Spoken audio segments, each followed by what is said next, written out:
A few months ago, I had put together a spreadsheet, and in this spreadsheet, I wanted to find out which men-at-arms unit in CK3 packed the biggest punch for the lowest cost. Now, there are kind of two components to the cost of a regiment of men-at-arms.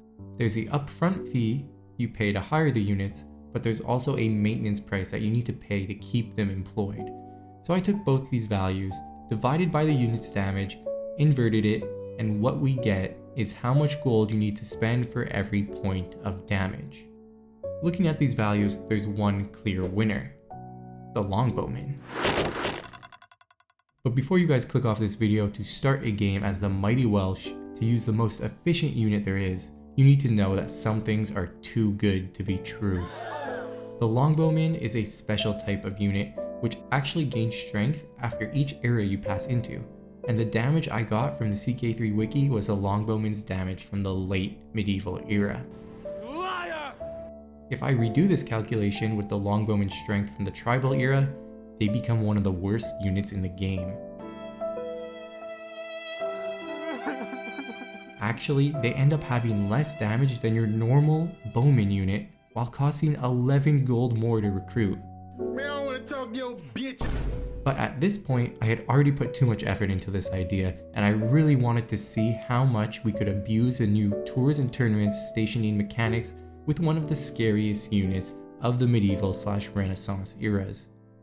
So let's get into our game and see just how sicko mode we can go with our longbows in Crusader Kings 3. We may have started as the Duchy of Wessex, but we aren't playing as the Duke of Wessex himself. Instead, we're playing as his younger brother, because although the Duke, is pretty decent, you can see he's got 26 stewardship, which is quite nice, and he actually owns every single one of these counties, meaning you get to choose exactly where you want to play. His brother, hey, that's pretty good, is even better. His stats are absolutely insane, and it is for this reason we want to play as his brother instead. And seeing that our older brother doesn't have any children of his own, we are actually the primary heir to all of these beautiful counties. The fun thing about playing in England in this period is you are in the midst of a full-on Viking invasion, and we have Jarl Ivar over here trying to take over East Anglia, and Jarl Halfdan of Jorvik trying to take Northumbria. The good thing is these wars, we're just allies in these wars, so at the end of the day, if we lose them, it's really not the end of the world. What I care more about is our beautiful Duchy of Wessex here. And the funny thing actually about playing as an Anglo-Saxon character is if we look at their culture, you can see we're missing something crucial if we want to make English longbowmen the most powerful unit in the game, and that is the actual longbowman tradition itself. You actually need to be Welsh in order to have this longbow competition tradition, which gives you access to these longbowmen. So of course, for that reason, our first goal will be to fabricate a claim on Gwent so we can get it under our control and then start increasing the cultural acceptance between our Anglo-Saxon people and the Welsh people of Gwent. So in order to make this player not extremely OP, he has the honest and just combo, which makes it so that if I wanted to murder any character, we will be gaining 80 stress because of that. A pretty big deterrent, but in the test games I have played, no matter what happens here, our brother should die and we will end up getting all this land. So we don't even have to run a murder scheme on him. But I will still be needing some murder schemes down the line, so for that reason I'm going to go down the intrigue focus just in order to pick up swift execution and a job done right, and then I will switch to another education or another lifestyle after that. Okay, and not too long into the game, you can see our brother died, and we have inherited all the land that he did not grant away himself. I'm not sure if the game does this on purpose, but they actually grant away all the most OP counties we'd want to hold. Probably the most important county is this county up here, which is where they actually added a new mine. So you can see the owner of this holding is going to be getting +2 tax per month. But of course our brother granted that away as well. And finally, the last county, which I think would be super important to hold, is this county where London is. And the reason is there's this wonder which I also really wanted to play with this game. And the main reason being, this was in the game pre-update and DLC. However, you needed to have, I think it's either the Hoardings tradition or it was Castle Bailey's, but you needed to be, it was an early medieval tech you had to have to in order to get that. But they made it so now you only need battlements, which is like one of the first techs you should normally go for in the early medieval era. So this is way more accessible than it used to be. And for that reason, I really wanted to play in London. And I think if we do everything right in the capital here, we could have a stationed longbowman corps that does absolute insane amounts of damage. So that's kind of the end goal. But as for right now, well, first of all, we need to re-get our claim here on Gwent going because it has ran out. And second of all, we have a few Viking invasions we're going to want to try to fight off here. But at least because we're playing as this character, we have insane stats, not only in the main ones here, but also for prowess. So if there's any tournaments, hunts, all that good stuff, we're going to get some really good benefits from those activities. And we're actually an amazing commander, meaning we get a commander advantage of 29 leading our own battles here. Also, in the meantime, while we're waiting for this to complete, I want to get this county as my own. And the good thing is, I think if we do 2 murders, we should be able to pick it up because this guy has 1 primary heir and this guy has no living relatives. Doesn't have too high of a chance to go through right now. But the thing is, we have a lot of money. So there should be a few people like this guy we can bribe to get him in on the murder scheme. This is going to stress us out, but hopefully we can get some good traits here. Like reclusive is actually pretty decent. So we can take that to keep our stress down. And then we can always do things like going on these feasts, going on these hunts. That is going to lose us a lot of stress. I think they really buffed how much stress you lose from these things, especially feasts, especially if you have a feast in an area where you have farms and fields, which we probably should have at least one somewhere. Wow, okay, no farms and fields. That's shocking. I guess what I'll do is I'll actually start working on a farms and fields up here because those make your feasts really cheap. And actually, I think if you do the lowest tier, it'll only cost us like 35 gold a round to do a feast, and we will lose over 100 stress each time we do that. Okay, here we go. We have a chance of killing our vassal. We got him. Oh my god, he had a 1-year-old. That's so annoying. Alright, well, it didn't end up going too well in the end, so we lost East Anglia to the Vikings as well. But that's okay, because at least we have our claim on this whole duchy down here in Wales, so we can launch a war for that.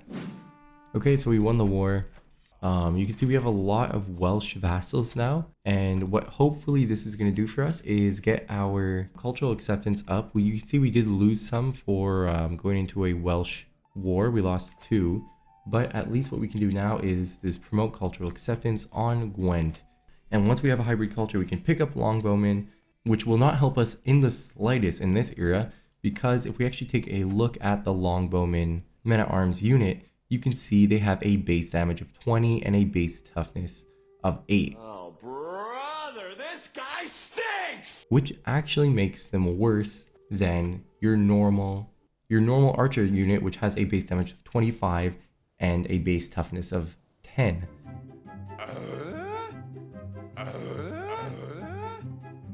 So what's the point of these longbowmen? Well, you can see right here, they actually get better in each era. So if you're able to get them to the final era, they become literally the best damage per gold option there is in the entire game. Speaking of my men-at-arms, should I have stationed all of these guys before I got into those wars with those Norse characters? Most definitely I should have, but we all make mistakes.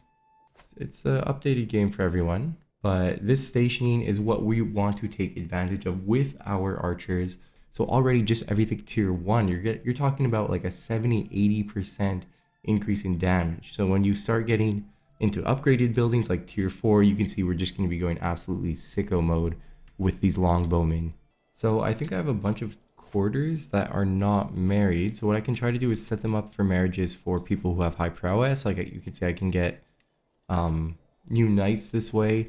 Even for my male characters that aren't married, I can sort by female characters, because that's a great way to get a really good spy master, and spy masters are going to be really important because if you go to your council, you can see you can actually put them on support schemes, which increases your hostile scheme success chance. So right there, I should have picked up my new spy master, and there she is with 28 intrigue skill. That's going to get us plus 38% in our hostile schemes, which brings our hostile scheme up to 91%, even though the scheme was actually exposed. 7 months, we should have this kid pretty much dead, and then we can work on killing his heir, so we can hold that title personally. But in the meantime, anyway, we do have to wait to hit to 40% cultural acceptance with the Welsh. We have anything else we could be doing. Do it. Gotcha, bitch. Okay, so we got the kid who was in charge here, and now you can see we're the primary heir of this vassal, so we can do the final murder scheme on this guy. Sure, it gets us very stressed out again, but we can now go for a hunt event. And there you go. Did we kill it? I thought I missed. Okay. So I think we killed the wolf. We get a cute little... What is going on with you? What are you talking about? Trinket here, which gets us a little bit more prestige. Some stress decrease, which is good. And we get the hunter trait, which does the same thing, minus 5%. Plus 5% stress loss. And some experience. That's going to go a long way for helping us get down from this 200 stress, which we are at right now. Excellent.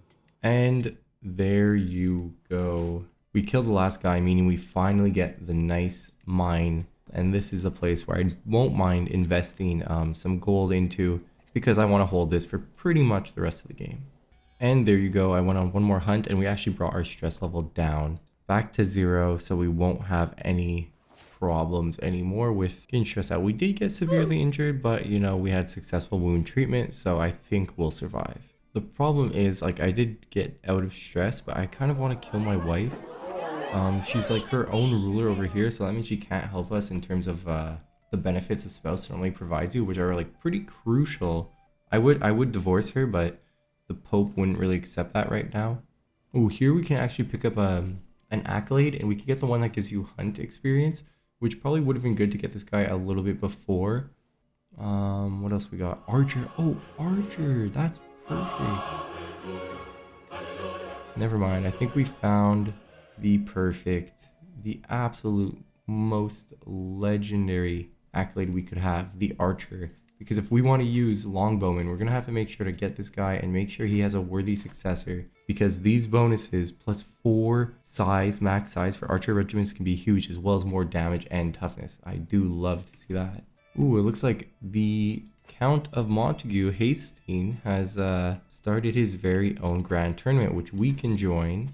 Oh, it's a wrestling one, so that depends on your character's prowess. And you can see we have very decent prowess, so that should be good. It would be nice if we could lose the severely injured trait before this event starts, but what are you gonna do? Well, I didn't win, but Help me. we were able to reduce our stress almost all the way down to 0, which is pretty decent because we can probably go ahead and murder our wife. Actually, look at this. We have just went into the positive, so we can request a divorce from our wife instead. You know what? I guess I will go with this lady here, and if anything does happen, if we do have some more sons, they'll probably have actually better than intelligent, so I think that'll be well worth it. Okay, and we've just hit 40 cultural acceptance, meaning we could create the hybrid culture with the Welsh right now. However, if we were to create a hybrid culture at this very moment, that hybrid culture would spread all throughout our territory, which you can see is pretty big. Instead, I'm going to do something a little bit wacky, and I'm actually going to just give away a bunch of land. If I just hold like 2 counties when I do this hybridization, we should only see our culture in those 2 counties, and it'll just make it really easy in the future to start increasing development. At the end of the day, that'll make our research speed way faster. Right now, as the Anglo-Saxons, you can see the average development is 0.1. Pay attention to that number, because if we do succeed in making like a 2 county culture, that should be going up extremely quickly. So remember, these duchies, we're going to grant them away, but we want to take them back like right after we form the hybrid culture. So I'm going to try to find a couple children who don't look very strong, like this 4-year-old. Hi. And you can see that's going to make them independent. We're literally going to lose them from our domain. We're going to do the same thing with Kent here. We're going to have to grant it to this 11-year-old girl. Become independent. Goodbye. Several days later. So now I'm left with the whole petty kingdom here. 3 vassals, which I can't get rid of because they're going to be part of my de jure realm. So I can't grant independence to these guys. But at the end of the day, if 1 or 2 of them get converted, it's okay because I'm going to be boosting the development in the mining county, so that should spread pretty nicely to these other places. Okay, so we're gonna change the hybrid culture. We're gonna keep bureaucratic because it's like the best ethos there is, pretty much. We definitely want longbow, and the rest of these look okay.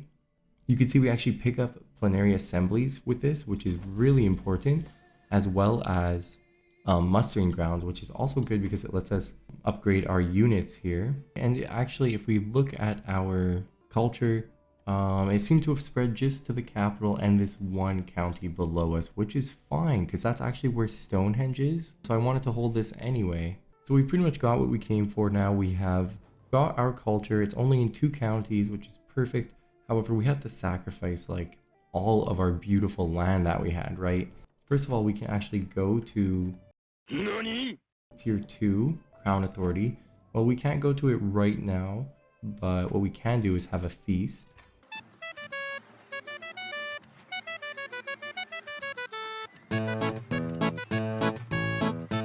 Having a feast in the capital every 5 years is going to be good because you can see it's going to get us this great banquet perk, which gives you a 20% boost in your development growth, which is really good. Now we can go and upgrade to Tier 2 in Crown Authority. So my whole plan for getting these duchies back under my control was to ask the Pope for claims on these areas. Like you can see, we can ask for a claim on the petty kingdom of Wessex, which only costs us 250 piety. If we press that, we now have a claim on the whole thing. I think he stays as our vassal. Yeah, this child will stay at our vassal, but it's a great way we can just easily get all this land back under our control. And we can't forget that I am an amazing commander still, so we can just sweep up most of these stray armies that we find. Thank you very much. That's much better. Okay, so I tried revoking this title away from one of my vassals, which started an all-out war with all of them. But you know, that's okay, because you can see they're all pretty weak and separated. Time to abandon ship. So we can easily smoke them, hit 100%, and slowly start revoking all their titles.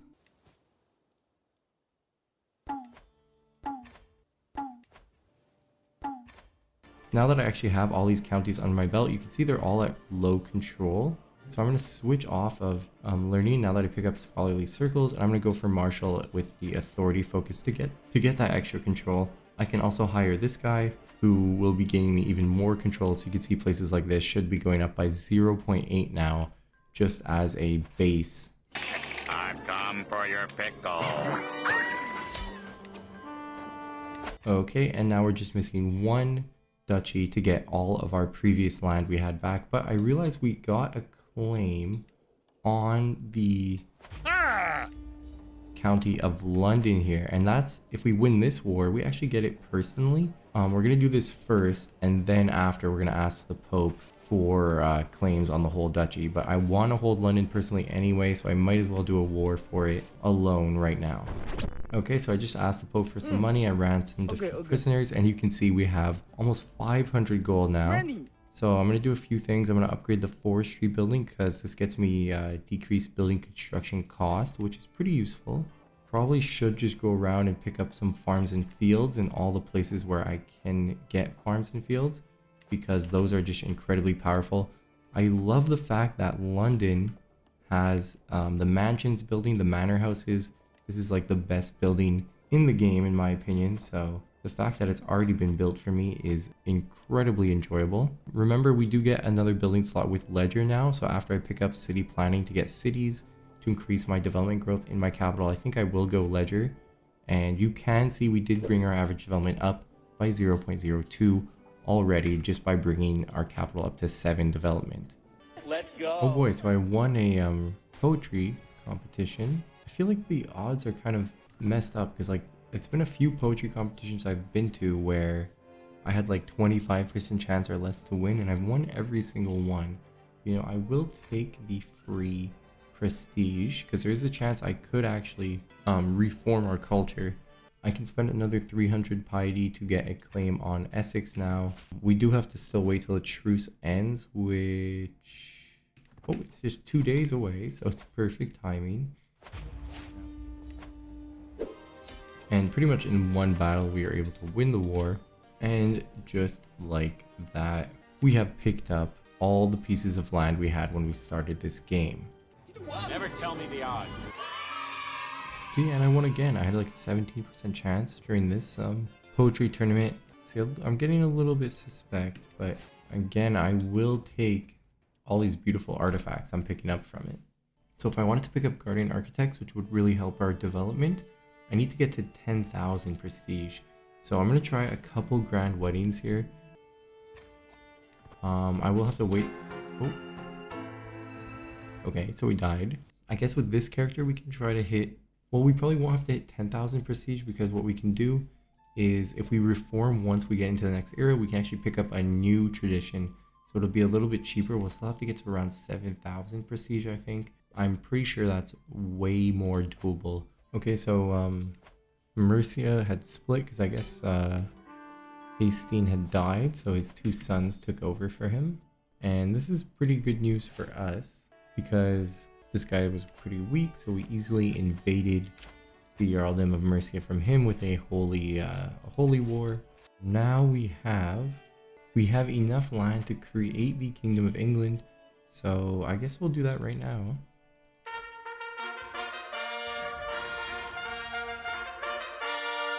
I think I have enough money to make a couple more castle holdings in the county where I have London. These are going to be valuable because it's all farmland, so we get that really nice bonus of being able to build garden vegetable plantations and then regimental clearings once we have ledger unlocked. So I think 2 castles here will be pretty good because you can see we do have room to hold 2 more domains right now. And these secondary castles, you can always grant them away in the future. My wife died, unfortunately, but we can find a new wife, and this one actually has robust, and we can do a grand wedding with her, which I think will be a good idea because we can get a ton of prestige from that, so we won't even have to worry about getting Guardian Architects. Okay, so we finished the wedding, and we have 8,000 prestige now. We also went into the next era, so you can see we can just pick up a new tradition right away from that, and we're of course going to go for Guardian Architects. I know I went for it the last game I played, but it's just so powerful for getting development growth. Ooh, also this is really important. So the whole point we're playing this game, right, is to get longbowmen to as powerful as they can be. Since we did go to the next era, our longbowmen just got a lot better. So to start, they were base damage of 20, base toughness of 8, right, which was worse than the bowmen, which have a base of 25 and 10. But now, if you look at the longbowmen, they have a base of 28 damage with 10 toughness. But they do cost 11 gold more per regiment, so probably still not super worth it. I'm still going to pick them up, and I'm going to station them in London because we plan on building the Tower of London, which is going to boost their damage by 20%. And then once we get Ledger done in a few years, we can build the militia camps, which is going to get them another 20% from these high tense buildings, and we should see the longbowman damage start to really stack. Hooray! Okay, at this point I've had 6 daughters in a row. My wife is still young because we divorced the other one, or she died, I don't really remember. Yeah, having a son would be pretty good right now, I'm not gonna lie. Okay, and then we finally had a son. Unfortunately, he has no traits. Like, my wife is robust, I'm intelligent, but of course our only son has nothing going for him. The ledger tradition, which means that we can now build some new buildings in all the holdings we have. Well, I know what I'm going to want to go for in London.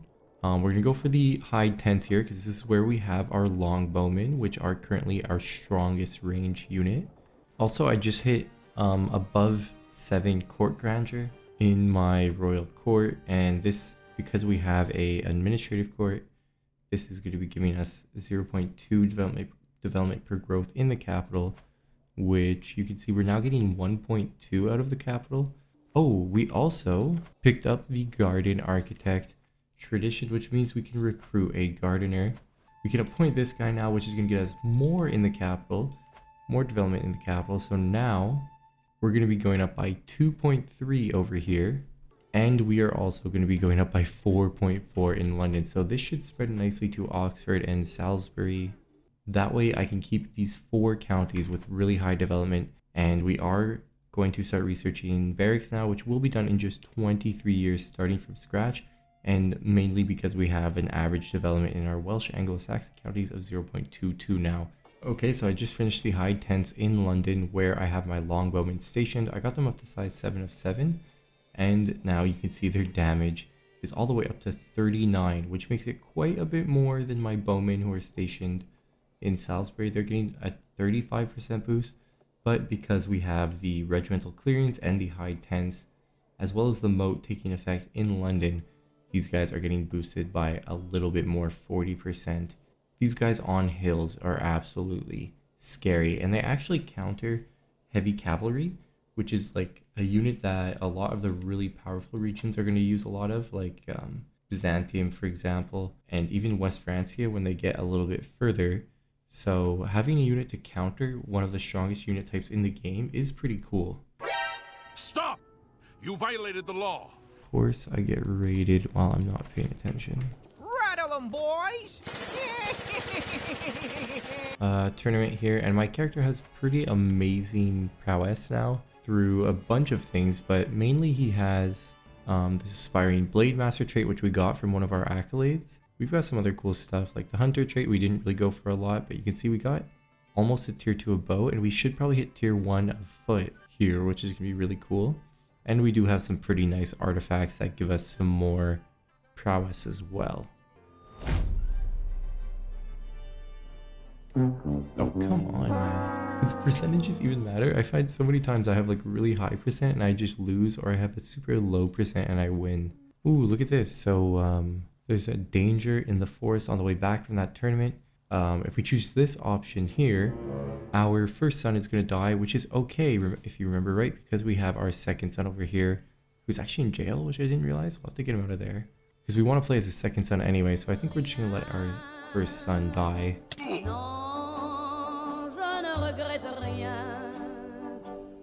I don't know if you guys have noticed, but there's been this crusade for the Kingdom of Aquitaine going on for what appears like 20 years now. So they're doing a whole crusade for this tiny area. For some reason, they're still not holding the war target, which is like, if you hold the war target, you're eventually gonna win because it's just gonna tick to 100. So I think it's about time somebody put their big boy pants on and ran an army down here and finally got this thing over with. Our Pope's troops are finally getting enough courage to attack the Muslims here, and they should win. So it turns out if you had an accolade and you lose them because they died or something, you can go to your inactive ones and then you can appoint people from there. And if you don't actually have any, there is this decision to restore accolades, and it'll go around and pretty much pick up one knight for each of the accolades you've ever had. But now we can go back to size 11 archers, which is pretty crazy. Okay, and we recapture this piece of land, meaning we're now at 97. We should go to 100% here. And we have finally finished the crusade. I actually removed my beneficiary. They would have been an independent kingdom, which would give me a lot of renown. But the problem is all of my relatives have my exact same culture, and I don't want them spreading my culture down here because you can see the development is really low. Okay, so we just hit battlements. I'm going to go for, I think I will go for burrs next to really stack our archer damage. But you can see we have enough gold to build the beautiful Tower of London, and that's going to get our station men-at-arms a further 20% increase in their damage and toughness, as well as a few other things. The development will be helpful. 0.2 development per month is nothing to laugh at. If we take a look at our development overall, you can see we got 23 in the capital, but all the way up to 17 in London now. And it's only going to take us 8 months to actually finish the Tower of London because we have so many speed boosts active right now. Okay, and we just finished the Tower of London. You can actually see it over here in the snow. It is looking pretty good. But let's take a look at our archer damage. It should be pretty crazy on these longbowmen now. And yeah, we are making 57 damage with these longbowmen. I'm happy our character is living a long life, because we had our son young, so he's still only 22, and we're able to get him some things like Novice Physician. He's tier 2'd in Valued Administrative Quarter, but also our character right now has crazy learning, so like we're researching super fast right now, 91% chance, and we're getting 0.34 from our average Welsh Anglo-Saxon development. Okay, so we finally died, so we're going to be playing as our 29-year-old son at this point. Somehow our character got the inapathetic trait. We are also temperate and honest, so we're going to be gaining a ton of piety from that.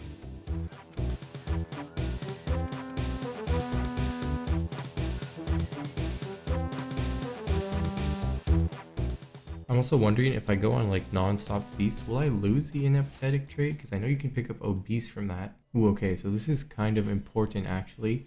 I just got a pop-up which let me get independent farmlands in Oxford. So now we're getting 1.9 development per month from here, but I'm kind of wondering if I should move my capital to Oxford to get the latent bonuses that I get from development in my capital, from the court gardeners, from diligent planning, from centralization when I pick it up. And then if I just switch my increased development counselor over here, we can really boost the development quickly in Oxford. And I want to do that because we could build a university here, and they actually changed it so universities only need 30 development now to build. Before, I think it was 40, so they actually made it a lot more reasonable. So I think I will move the capital here. We should take Bikini Bottom and push it somewhere else. We won't be stacking as much nice gold from the bonuses here, but like I said, we have a lot of gold. So already you can see that brings it up to 3 per month. And then I'm going to go to the counselor and switch him over here. And we're going up by 4.6 now. So hopefully we can hit 30 pretty soon in Oxford and get that university built. Okay, so I'm hosting my own archery tournament, and then I'm going to be hosting a poetry tournament right after. We have pretty good stats for those, so I'm hoping we can win at least one of these.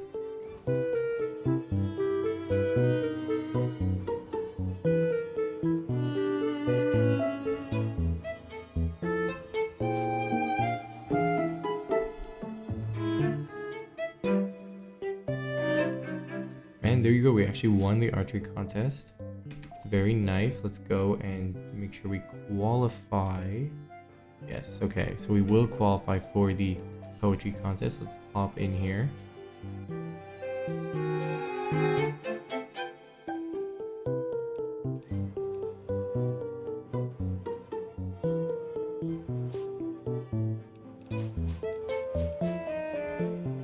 And we won this also. Okay, this is awesome. Ooh, and because I paid for it to be very, I put the extra price to have good rewards, we actually get this really nice trinket, which boosts our knight effectiveness by a ton, and then we get a good goblet as well. That's pretty cool. Oh yeah, I forgot we got birds, so I should probably get working on our duchy building in the capital. I'm going to want to go for the archer one, obviously. As you can see, it's going to boost our archer damage by 30% and the toughness by 5. Also, I should have been doing this, but I've been completely forgetful. I could have been upgrading all of our castles to keeps all throughout our territory. That's a pretty good use of this gold, I would say. Oh, I'm just like realizing now this blacksmith building really stacks gold at tier 4, which I could get right now if I just had a bit more gold. Yeah, this building, look, at tier 4 you get plus 16% holding tax. I'm wondering if there's a play you can make with this and the new and improved tax offices, which give you 15, 20, and 30. That would be pretty decent. Like if you get a gold mine, you build a blacksmith, you get to tier 6. You're making a big percentage. Like there could be a very interesting play to do with percent tax now. Alright, so I built the archery grounds in London, but I don't want to show you guys the damage that my longbowmen are going to be doing just yet, because I want to first upgrade the keep, and then I can upgrade the camp cooks to tier 4 and the quartermaster offices to tier 4, and then we should see a pretty huge difference in our longbowmen. Okay, no spoilers here, but I'm in a crusade right now, and our armies are cleaning up, and our longbowmen are doing crazy damage, guys. 511 kills, 64 dead. Remember, they're not great on defense, but man, do they do a ton of damage. So now you can see we have tier 4 militia camps, which are getting us 80% boost. We have tier 4 regimental grounds, which gives a 40% boost, plus the Tower of London another 20, and the archer building another 30%. So let's take a look at our 11 longbowmen, and there you have it, guys. Almost 100 damage from my longbowmen. That is crazy. Are you crazy? Are you out of your mind? And it's still only the early medieval era. We're literally more than doubling our damage. We're actually way more than doubling our damage, because we'd only have 28 normally. How did I get a random piece of Switzerland? Okay. But I just picked up manorialism, so I can go around and upgrade all the economic buildings in our lands, and that's gonna be pretty important because I'm not getting too much gold income now. It's kind of been pretty stagnant at like around 20. Being able to get upgraded manor house buildings and stuff like that is gonna help a lot, because you still gain 0.5 tax per month from each one of these upgrades, which is extremely good, as well as a little bit of development, so definitely will not go to waste. So I wanted to test out my new and beautiful longbowmen units. We're gonna raise a local army, but you know, we're just way too strong, so we're gonna have to get rid of a lot of these levies and go in with a pretty much full men-at-arms army and see just how much damage we can do.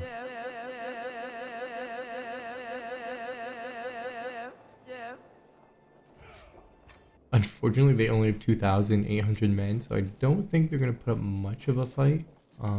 It would be fun to fight them in hills as well. Maybe we can chase them into the hills. And I was running far away, would I run off the wall someday? Okay, now we're talking. We're going to catch them in a place where we have defensive buildings and we're in hills, so our longbowmen are going to do even more damage than before. And yeah, I think we all knew this was going to be a stack wipe. Also, I was having a look at our accolades here, and this guy actually hit rank 3, meaning he is now getting our archers another 40% damage, 20% toughness, and plus 6 regiments. So we can go to 13 of 13 for our longbowmen right now. Alright, I'm starting to build walls in a lot of my places here. I just love the way walls work.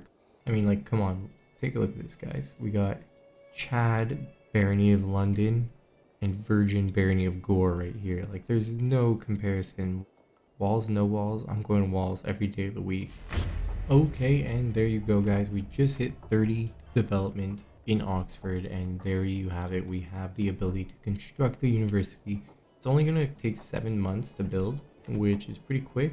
Alright, so we've finished the university. Let's go have a look. There you go. So now Oxford's going to be gaining us 0.1 development per month. Not the highest, but you know, it's going to contribute slowly. And more importantly, we get that monthly learning lifestyle experience. Learning per level of fame is going to be really good. Even the renown is actually pretty decent. And that fascination progress. In just 1 month, however, we will have enough money to go ahead and create the Empire of Britannia. That's right, we are now a mighty emperor, and in a few lifetimes I feel like we'll be able to clean up the rest of Britannia and make sure we have total control over the British Isles.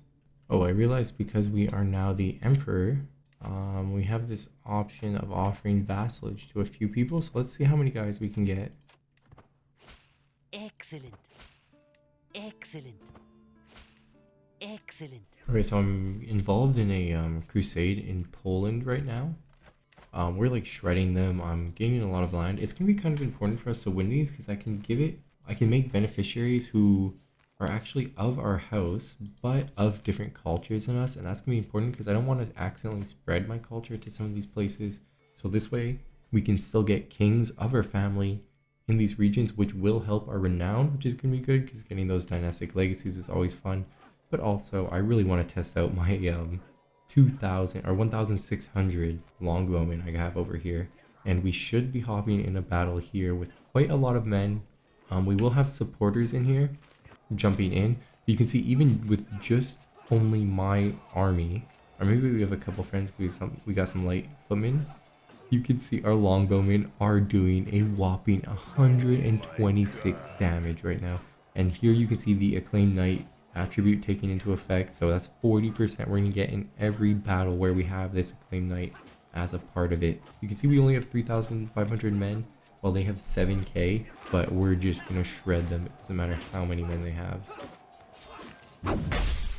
Okay, it looks like we won the crusade. We did finish first because the Kingdom of Poland has went to this guy right here, who, as you can see, is from House Wessex, which is our house, but he's Gaelic, so he cannot convert the line to our culture. Okay guys, so we finally died as this character at the age of 83.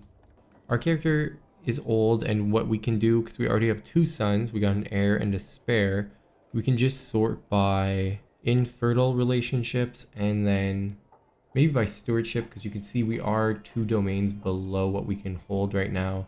Try to find somebody who might last a decent amount of time here, so we can marry this lady. You should notice, or you can notice, I actually got rid of the walls in London. I just love the way walls work. So that was a fucking lie. Like, I made a big stink about the walls, but I realized I could have had these tier 4 blacksmiths buildings in the capital instead of the walls.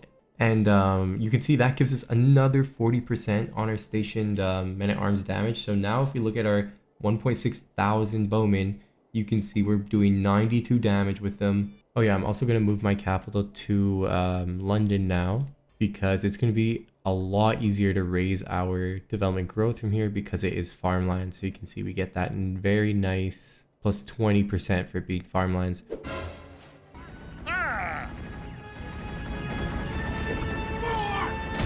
Hooray!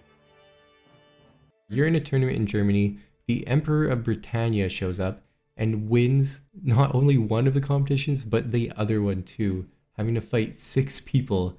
It's just like total Chad behavior from our character. So I won another duel tournament and I actually hit tier 3 of foot. The first time I'm doing this, and the benefits are insane. Plus 2 knights, plus 2 size men-at-arms regiments, plus 4 prowess. Like, that must be one of the best ones for tier 3. So I just got challenged to a board game, and this might be the most lopsided board game I have ever seen. This guy is literally an imbecile. So he has 0 for everything other than diplomacy, and we're going to be challenging him, and we have like 30 or above in all of these stats that matter. Oh man, I think it's going to be a pretty quick game. Also, we have just researched every single innovation in early medieval, and we still have to wait 26 years before we can even start earning score to go to high medieval. But when we do get to high medieval, there's going to be some very interesting things. You can see they added a few buildings that you can only get from windmills and from the guilds innovations, and these buildings are really cool. They give you flat out development as well as development per month. So we're going to have to see just how powerful these things are, because they look sick. Like, look at this one. Tier 1, it's giving you 6% development growth, 0.04 development per month, which is nothing to laugh at once you stack all the bonuses. And then as well as 0.7 tax per month. Holding tax benefit, like, that seems extremely powerful to me. And then this one here could be used in order to lower construction costs, which is cool. Somehow I'm an ally of the Byzantine Empire, and he called me to 2 wars, which I wasn't joining, so he like got mad at me. So I said, fine, I'll send my men-at-arms army down there. And look at this absolute beast of a knight we have commanding this army. He has 63 martial. He might just be like the best commander I've ever seen. He's just a random dude. Oh man, I thought we were powerful before, but now with the 63 commander army, geez, we're just gonna like steamroll everyone. Even more than we were already doing.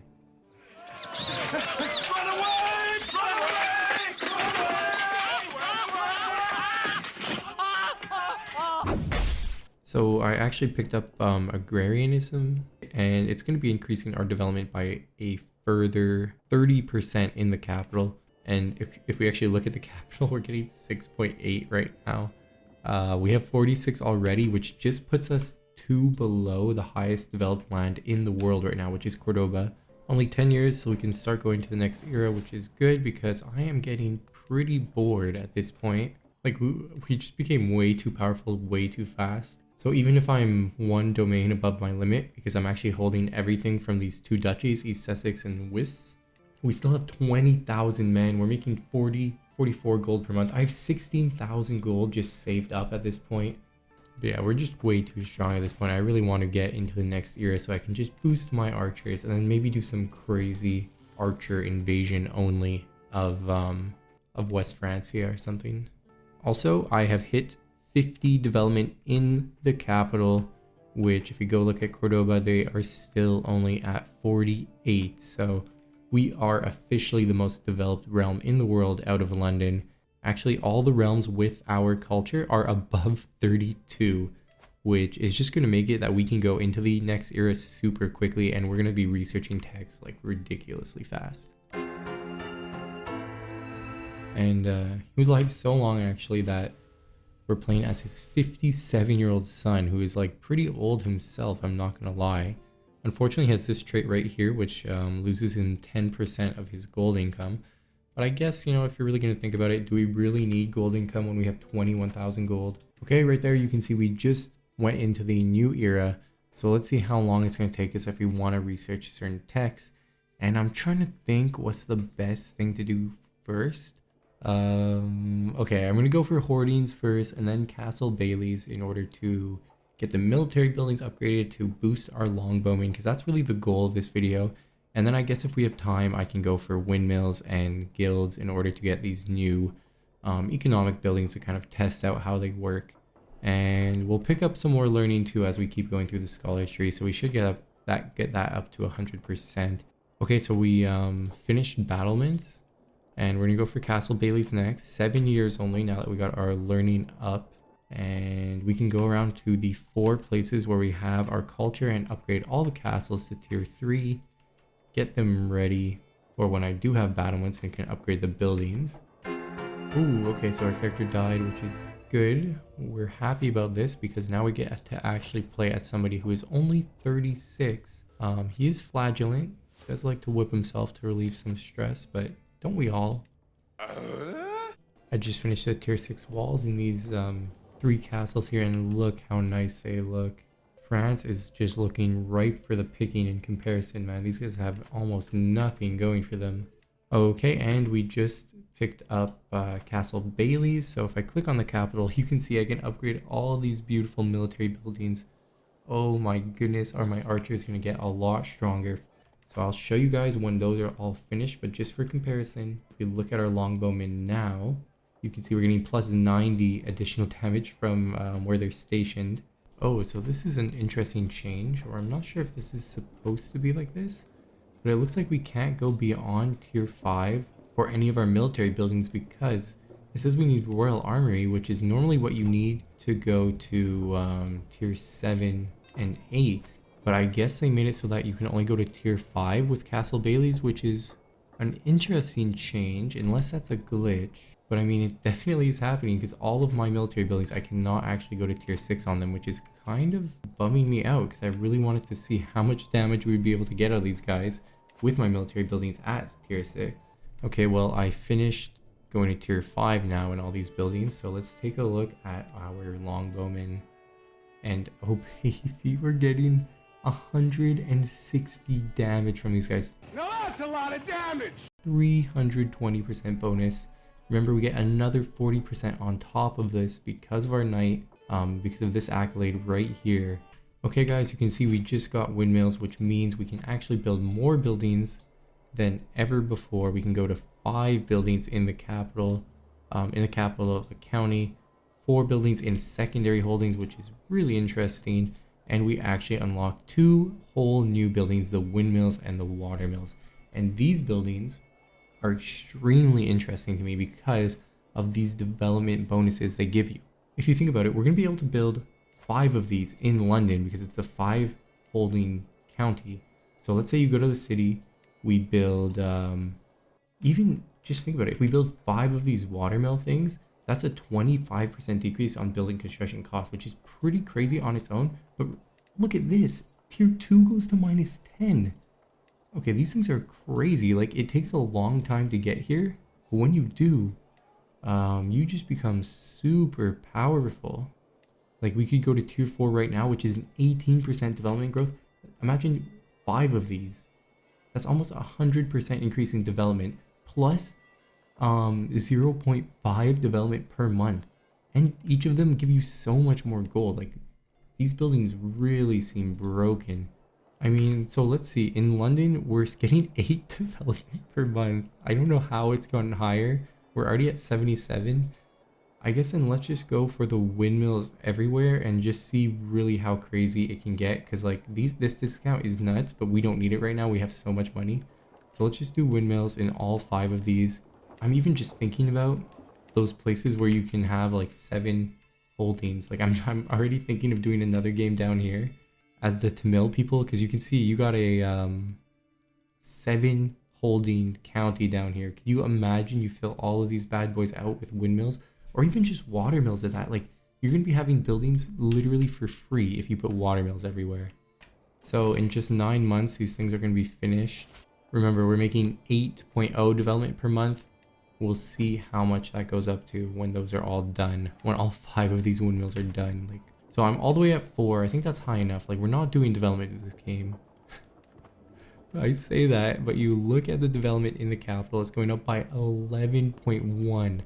I have not seen numbers that big in a long time, and I'm not even min-maxing all the percentages here. I could go on a feast to get more, I could develop my capital to get more. I'm not even going down the stewardship route, which gives me plus 0.3 flat out. This is just like absolutely game breaking, this building right here. I think what this means for the game is that it is so viable, is much more viable to play the 1066 start now, because you're just so much closer to being able to go to high medieval. And the second you hit high medieval, it's like, it's just sicko mode time. I didn't even try getting these buildings yet, but they look sick as well, reducing your men-at-arms maintenance by a decent amount in tier 1. I can only imagine how powerful this would be, getting like 10 of these buildings to tier 4 or 5. But I think we need to do a big finale against West Francia. They're pretty strong. They got some allies, you know. Damn, they actually got a lot of allies. Okay, this might be a closer battle than I thought. Okay, so I'm gonna buy a claim because you can do that in the we went on the learning tree and you can do that. So we're gonna buy this one. We spent a little bit of piety. I mean, we got so much piety, it doesn't matter.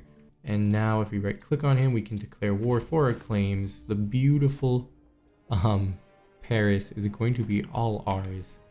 So let's just raise our men-at-arms and see if we will be strong enough to actually invade here.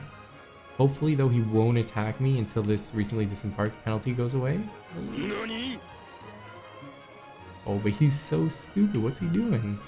Okay, for some reason he didn't jump all his men in, so we're able to get a really nice victory with our longbowmen, of course, leading the line. And now we're going to get a foothold, so I don't see how he's going to be able to fend us off here. And we're going to be able to catch some of these armies off guard. Let's take a look at a longbowman. 223 damage, guys. Oh, that is disgusting. Oh yeah, because my longbowmen get increased base strength. I completely forgot the whole reason we were playing this game. My longbowmen get increased base strength from being in high medieval now, another +8, which then gets modified by all these benefits. So that's why we're getting the whopping 223 damage in this battle. I mean, this guy's got a sword, but he really should just have a bow because he is mowing him down. A nice stack wipe there. Let's stack wipe this army as well. It's like at some point I kind of feel bad for them because they're going to keep rushing in just because the computer cannot understand. It's like they have like more than quadruple the amount of men than me. It's like, why are they still losing? It's like they just cannot comprehend what is happening. They cannot comprehend how strong my my longbowmen are. Like, they're gonna come again. Just because you have guys doesn't mean you're gonna win. Stop attacking me. This time we stack like 9k. I guess at this point I might as well just go in and take the capital. Like, what else are we supposed to do?